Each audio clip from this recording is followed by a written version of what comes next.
Հարտ իրոչը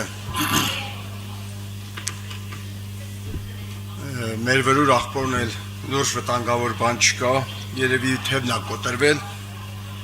բարք Աստծո, որ Աստված պահում է իր զավակներին։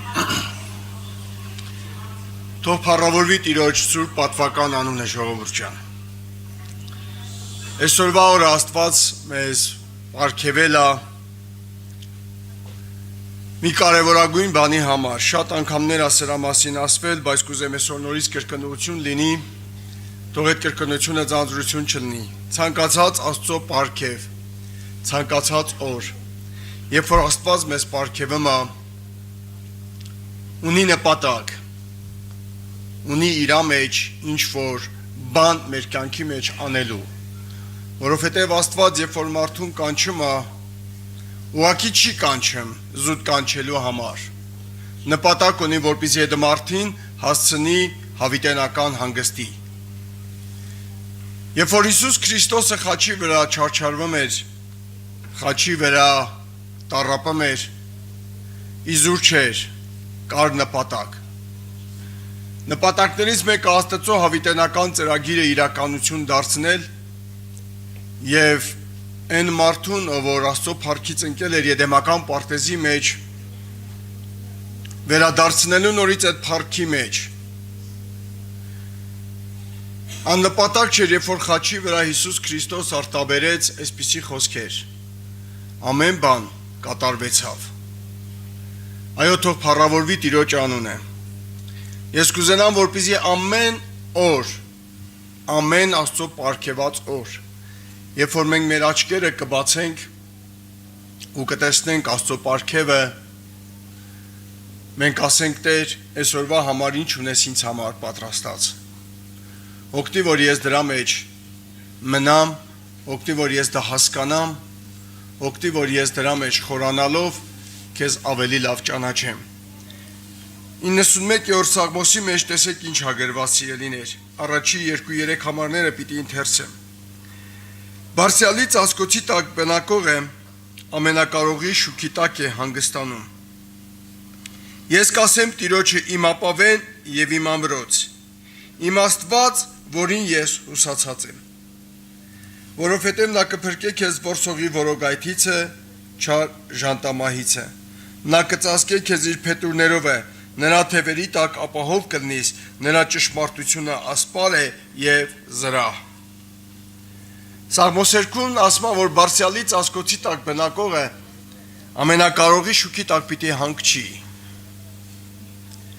Եվ հաջորդ խոսքի մեջ ասում է, ես կասեմ իմ ամրոց, իմ ապավեն, որին ես հուսացած եմ։ Սա, գիտեք, Դավիթը, Սաղմոսի հեղինակը չի ասում զուտ մարդկային արտաբերած խոսքերով,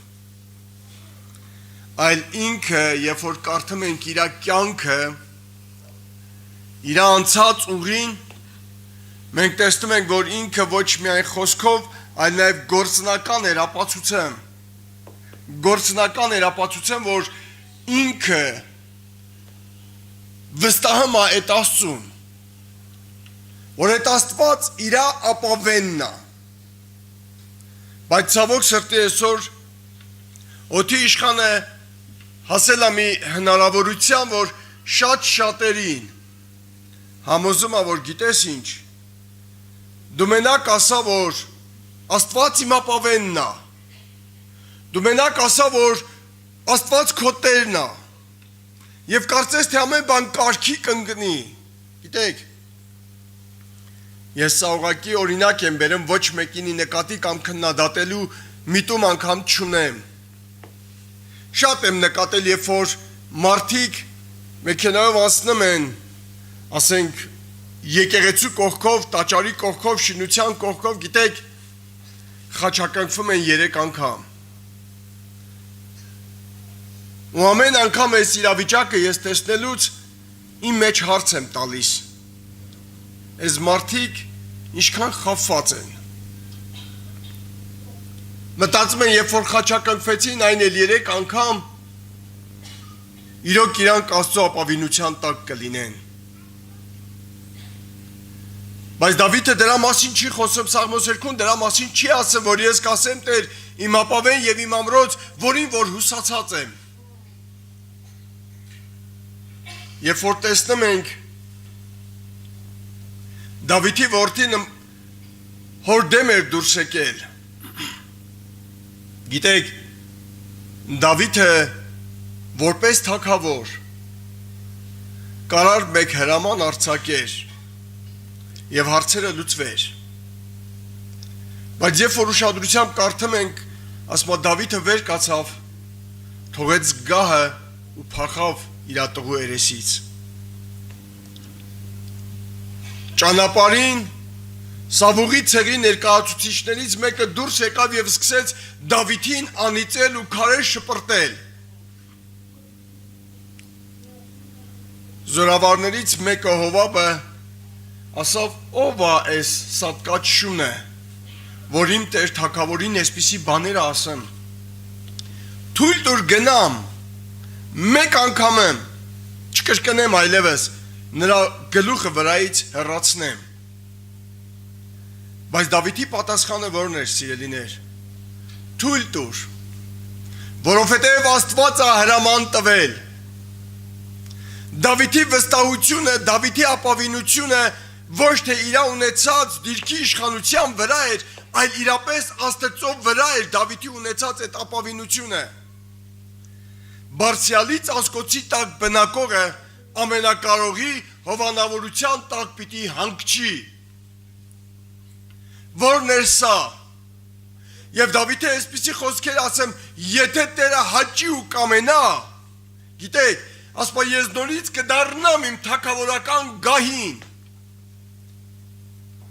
Այսինքն Դավիթը ամբողջությամբ իր ներսի աշխարհով վստահում էր ամենակարող Աստծուն, դա էր պատճառը, որ Աստված այս ամենը տեսնելով Դավիթի համար վկայություն տվեց. ահա իմ սրտի հաճելի մարդ, որը ոչ թե միայն խոսքով, այլ ներսի կյանքով, ներսեված ամբողջությամբ ապավինելու է ինձ։ Ու մենք տեսնում ենք, որ ինչ իրավիճակների մեջ էլ որ հայտնվեց, Տերը Դավիթի եղջյուրը բարձրացրեց։ Ու մի դրվագ եմ ես կարծես թե ուշադրություն դարձրել Դավիթի կյանքի մեջ։ Գիտեք, Դավիթը երբ որ խոսքը գնում էր իր զորավարների մասին, 33 քաջ զորավարներ ունեցել, աչե, երբ որ խոսում էր դրա մասին, գիտեք, ինքը չի կաշկանդվեմ, ինքը չի վարանեմ անկեղծորեն ճշմարտությունը բարձրաձայնելու, ասում որ իմ զորավարները ինձանից զորավոր մարդիկ են։ Դուք պատկերացնում եք ինչ է նշանակում սա։ Երկրի ղեկավար խոստովանվում է, որ իր զորավորը, ասենք այսպես ձևակերպեմ միտքս, պաշտպանության նախարարը իրանից հզոր է, ուժեղ է եւ զորավոր է։ Անկեղծ, եթե ես լինեի Դավիթի տեղը, կմտածեի, եթե այդպիսի բան արտահայտվեմ, բացաշկյարա, սենց բարձրաձայն, միգուցե հեղաշրջում տեղի ունենա, միգուցե այդ զորավարը առիթից օգտվելով, գիտեք, ամբողջ զորքը հաներ Դավիթի դեմ եւ թագավորության մեջ հեղաշրջում տեղի ունենար։ Բայց քանի որ Դավիթի վստահությունը ոչ թե խոսքով էր Տերը, այլ ներսի ապրած կյանքով էր Տերը, գիտեք, Տերը պահում էր Դավիթին, Տերը պահում էր նրան եւ ոչ մի զորավար այդպիսի բան անգամ իր մտքի ծերով չանցկացրեց, որ եթե թագավորը խոստովանվում է, ուրեմն բեր ես նստեմ գահին։ Կարծես թե ճիշտ պահն է առիթից օգտվելու։ Այսօր կուզեմ, որպեսզի մեզանից ամենը մեկս իրոք մի հատ ուշադրություն դարձնենք մեր ներսի աշխարհի մեջ։ Շատ անգամներ ենք ասում, որ Տերը իմ հույսն է։ Ես հավատում եմ, որ Աստված ամենակարող է։ Ես հավատում եմ, որ նրա ձեռքին անկարելի ոչինչ չկա։ Շատ անգամներ շատերս խոսքով ասել ենք նմանատիպ բառեր ու արտահայտություններ։ Բայց կուզեմ այսօր մի պահ մենք նայենք մեր ներաշխարը, արդյոք մեր սիրտն էլա նման արտահայտություն անեմ, արդյոք մեր ներսի աշխարհն էլ ասեմ, որ իմ հույսս, իմ ապավինությունս, իմ ասպարս ու վահանս դու ես Տեր, եթե անկեղծ ոչ միշտ, եթե անկեղծ մեր ներսը ոչ միշտ ասեմ, որ Տեր դու իմ ասպարն ես, դու իմ վահանն ես, այն մարդը, ով որ անկեղծ, իրոք ներսի աշխարհով, իր հոգու մեջ, ամբողջությամբ ապավինեն Տիրոջը տեսեք ինչ ա գրված, նա կծածկե քեզ իր փետուրներով է, նրա թևերի տակ ապահով կլինես, նրա ճշմարտությունը ասպար է եւ զրահ, դու չես վախենալ գիշերի զարհուրանքիցը, այն նետիցը, որ թրջում է ցերեկը, այն ժանտախտիցը, որ խավարումը շուռ է գալիս, այն հարվածիցը, որ սատկեցնում է կեսօրում, 1000 հոգի քո կողմիցը կընկնեն եւ 10,000 քո աջ կողմից, բայց քեզ չի մոտենալ, միայն քո աչքերովը կնայիս եւ ամբարիշտների հատուցումը կտեսնես, որովհետեւ դու Տիրոջը արել ես քո ապավեն, որովհետեւ դու Բարձրյալի ծածկոցի տակ ես, ոչ թե խոսքով, այլ գործով, գործնականեմ, եւ ասма նա իրա փետուրները, իրա ձեռքերը, իրա հովանավորչությունը կտարածի, գիտեք, ինչպես Հոբի կյանքի մեջ էր, երբ որ սատանան մոտեցավ, ասավ, դե գիտես ցանկով պատել ես, ոնց մոտենամ նրան, այն մարդը, որ սրտանց, իրոք ապավինում Աստծուն, ոչ թե խոսքով, այլ իրա ներսի աշխարհի մեջ, այն խաղաղությունն ա, որ Տերն ասա, որ ես ձեզ տալիս եմ խաղաղություն, որ աշխարհը չի տա, այդ խաղաղությունը, այդ վստահության հիման վրա ստեղծված այդ խաղաղությունն է, ժողովուրդ ջան, ցանկապատը պատվում մեր կողմ 4 բոլորը, միգուցե մենք դա չտեսնենք, բայց դա այդպես է, դա անտեսանելի ցանկապատ է, դա անտեսանելի մի իրավիճակ է, մի երևույթ է, որ դու կարող ես ֆիզիկապես քո աչքերով չտեսնես, բայց դա իրականություն է եւ Աստված հրամայում է իր հրեշտակներին, որ պահեն քեզ, որովհետեւ դու ամբողջությամբ ապավինել ես Տիրոջը